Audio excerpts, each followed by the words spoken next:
Welcome. Welcome back to the Oprah Show. Thank you. Tonight we have a very special show for you. Tonight we will be talking to two very special guests from the Harrison family. Who are the Harrisons, you may be wondering? Well, they are one of the families interviewed by Dr. Liz Sullivan in her new book, Sex: How College Students Navigate This New World of Communication. Please join me in welcoming Mrs. Joy Harrison and her son Timmy. Hello and welcome to the show. So tell me, Ms. Harrison, how did you feel when Dr. Sullivan first approached you about being in her book? Specifically, what were your reactions to discussing this taboo yet sensational topic with a perfect stranger? Well, to be honest, it was easier than you might imagine. Talking to Dr. Sullivan about possible activities my children may or may not be engaging in was much easier than my first time talking to my kids. How did you approach having the talk the first time around? Well, at first, it was awkward. My mindset used to be if I didn't talk about sex, then my kids wouldn't have it. Well, let me tell you, Oprah, that did not work. It wasn't until I saw a condom wrapper in the trash that I took action. I knew I wasn't the first mom to go through this, so I turned to one resource I knew I could rely on, the library. And how did that help? Well, you may be surprised, but there is an awful lot of literature out there on how parents can have the talk with their children. And what advice stuck out to you? Well, most of the books out there say that your children can tell when you're uncomfortable. The books advise you to become comfortable with the idea that you're about to talk to your children about sex. They also say that you should understand the purpose of the conversation.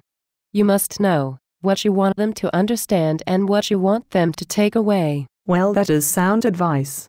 But Dr. Sullivan didn't just talk to you, did she? No, she also interviewed my son Timmy. Timmy, why don't you come out here and join me? Hi Timmy, welcome to the show. Hi Oprah. So why don't you tell me a little about the interview you had with Dr. Sullivan? Well, for the majority of the interview, we just talked about my conversations. We discussed who I had sexual conversations with and why. Do you remember any specific questions that she asked you? She asked me to compare and contrast the sexual conversations I have with the guys versus with my lady friends.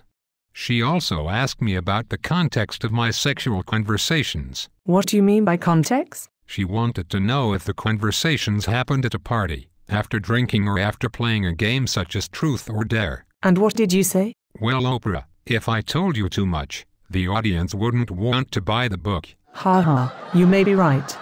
Hold up, my director is telling me that we have another special guest.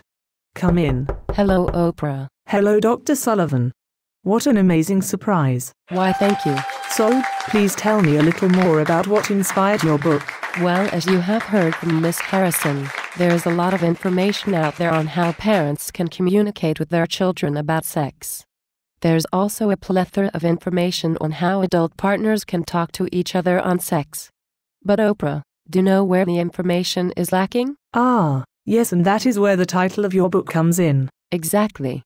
There are not many studies done on communication at the collegiate level. Collegiate communication is such a broad topic. Do you have a specific focus? Yes. I have 3 main topics. The first focal point is the motive for these sexual conversations. Motive? Yes. I look at why students have these conversations and the purposes these conversations serve. Give me an example. Well, one motive of a sexual conversation may be to learn new physical strategies to do during intercourse. Another motive may be trying to partake in intercourse with the person he or she is talking to. That makes sense. The second topic I look at is the context of the conversation. I analyze what brow about the sexual conversation. This may range from alcohol to truth or dare to simply laying in bed with a partner. Very interesting, Dr. Sullivan. Lastly, I examine gender differences. Okay, so you look to see if men and women talk about sex differently? Exactly. In scientific terms, I keep gender as the independent variable and analyze how sexual conversations are shaped by what gender the students are. So without giving too much away, can you give us a sneak peek into something you have learned? Of course. One subject that I discuss in the beginning of my book is the difference between intimacy and independence. As Dr. Deborah Tannen puts it, The difference is one of the main reasons for verbal disconnects between men and women. I am all ears. Well, intimacy, Dr. Tannen explains, is imperative in a world where friendships are key. This idea of intimacy is not a sexual one. All it says is that in these intimate relationships, the parties involved try to find common ground and similarities amongst each other. Okay. Independence is integral in a world where status matters. In a world where status plays a role, the parties involved try to maximize differences between one another. For example, in the business world, an individual may work hard to try to prove that he or she is better than the rest. All right. So the concept of intimacy tries to limit differences while the concept of independence almost rewards differences. Correct. So where do men and women come into play? Well, in general, Oprah, women are usually more intimate and men are usually more independent. And is there a right or wrong answer? No, there isn't. In fact, a well-rounded individual should learn to be both intimate and independent. But now can you see how easily arguments can begin with these two seemingly conflicting mindsets? Yes. Well, I think so. Let me give you an example. Say your husband is at work and is offered a job promotion to be vice president of the East Coast tax offices. Okay. He's so excited that he accepts the job on the spot and tells you about it when you get home. Wait. So he doesn't talk to me about it first? That is my point exactly. You are used to concept of intimacy. You believe in talking things out, not as a sign of submission but as a sign of respect. Your husband may see discussion as asking your permission. In the concept of independence, perceived submission does not get you a promotion. Rather, independent thinking and actions get you up the ladder. Wow, that makes a lot of sense. I'm really looking forward to reading this book now. Do you mind sharing one more topic that you will be touching on? Not at all.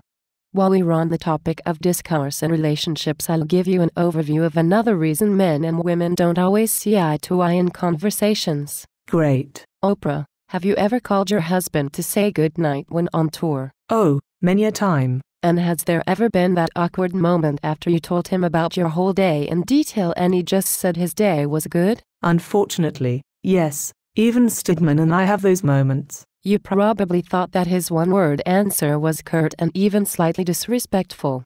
But what if that may not have been his intentions at all? Oh, really? Like I mentioned earlier, females often see a conversation as the seam to their relationship. Ladies, how often do we describe our friends as the people who we can talk to about anything?